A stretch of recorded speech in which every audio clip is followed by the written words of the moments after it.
Before Messi, before Ronaldo, before modern football became a global billion-dollar industry, there was Germany, a nation that did not just play football, it mastered it. But in the FIFA World Cup 2026, Germany is already out, eliminated by Paraguay in a penalty shootout. So the real question becomes, just how good was Germany actually? On April the 15th, 1888, a group of teenagers in Berlin founded BFC Germania. While England built its professional leagues on class divisions and South Americans developed their signature flair in the streets, Germany engineered its game through structure. The blueprint came from the century-old Turner gymnastics movement, which prioritized collective physical training, discipline, and national unity. When 86 clubs met in Leipzig on January the 28th, 1900, to found the German Football Association, the DFB, they codified this systematic approach. Linked by rapidly expanding industrial rail networks, early clubs built a culture of coordinated training and administrative order. Long before West Germany lifted its first trophy, the nation had already built an institution designed for relentless consistency. In 1954, that institutional consistency faced its ultimate test on the rain-slicked pitch of Bern. Facing Hungary's formidable team, West Germany fell behind 2-0 in just 8 minutes. Yet, guided by Sepp Herberger's tactical pragmatism and Fritz Walter's emotional leadership, the team refused to break. Helmut Rahn scored the decisive goal in the 84th minute, securing a shocking 3-2 victory. This win was the foundation of an era of absolute dominance. Uwe Seeler's remarkable longevity linked these early pioneers to a new generation. By 1974, Franz Beckenbauer had revolutionized the sport by reinventing the defender as a playmaker, initiating attacks as a libero. Alongside the lethal finishing of Gerd Müller, Beckenbauer led Germany to a 2-1 victory over the Netherlands. In 1990, the pattern repeated as Andreas Bremer's late penalty against Argentina sealed a third title, cementing Germany as the global benchmark for repeatable tournament success. By 2014, Germany's pursuit of control culminated in a highly engineered tactical structure.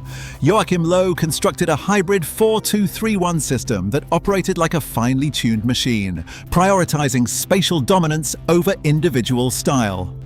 Philipp Lahm shifted from right back to central midfield, dictating the tempo and organizing pressing triggers with absolute positional intelligence.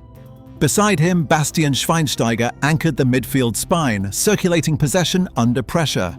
This defensive stability allowed Mesut Ozil, operating as the creative playmaker, to drift between opponent lines and split compact defenses with timed, weighted passes. Yet the system's ultimate evolution sat in goal. Manuel Neuer operated as an auxiliary 11th outfield player, sweeping far outside his penalty area to intercept long balls and immediately launch transitions. This coordinated blueprint of pressing, rolls, and spacing engineered a collective unit designed for absolute dominion. On July 8, 2014, in Belo Horizonte, German preparation triggered a footballing earthquake. The systematic execution began in the 11th minute when Thomas Müller volleyed home the opener. 12 minutes later, Miroslav Klose struck to claim the all-time World Cup scoring record with his 16th goal. Brazil completely disintegrated. Within seconds, Toni Kroos scored in the 24th and 26th minutes, before Sami Khedira added a 5th in the 29th. This historic 5-goal blitz took just 18 minutes. André Schürrle struck again in the 69th and 79th, before Oscar's late consolation sealed the 7-1 scoreline. The psychological collapse of the hosts left the footballing world stunned, a brutal execution of cold, relentless efficiency over individual flair. In the 113th minute of the final in Rio de Janeiro, the structured machine yielded to a moment of pure, singular grace. André Schürrle found space on the left, sending a looping cross toward Mario Götze. Controlling the ball on his chest, Götze volleyed it into the far corner. One flash of individual genius, built on 90 minutes of disciplined positioning, made Germany the 2014 World Cup champions. It was the absolute zenith of their modern system, a team that absorbed maximum pressure, maintained total tactical control, and seized the ultimate prize when the margin for error was zero.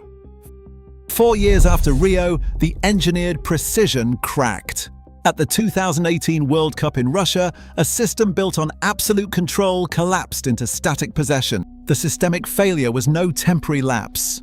By 2022 in Qatar, Germany suffered a second consecutive group stage elimination. The clear pressing triggers and positional intelligence that defined the golden generation vanished, replaced by transition struggles and a fragmented squad. As key veterans retired, the new generation inherited a blueprint they could no longer execute. The machine had lost its blueprint. On June 30th, 2026, at Gillette Stadium, Germany's exit to Paraguay on penalties in the round of 32 confirmed their modern struggle. Yet, even sidelined, Germany remains the ultimate legacy standard. While Brazil owns creativity, Argentina emotion, Italy defense, France athleticism, England heritage, Spain tactical control, and Portugal adaptive modernity, Germany's greatness is defined by 4 World Cup titles, generational consistency, tactical concepts, and legendary archetypes. Their footprint survives in the remaining contenders through structured pressing, sports science, and sweeping goalkeepers. The powerhouse has fallen, but its systemic blueprint still shapes global football. As football evolves, Germany's blueprint remains written into the game's DNA. Nations win tournaments, but Germany defined how we play. Share your thoughts in the comments.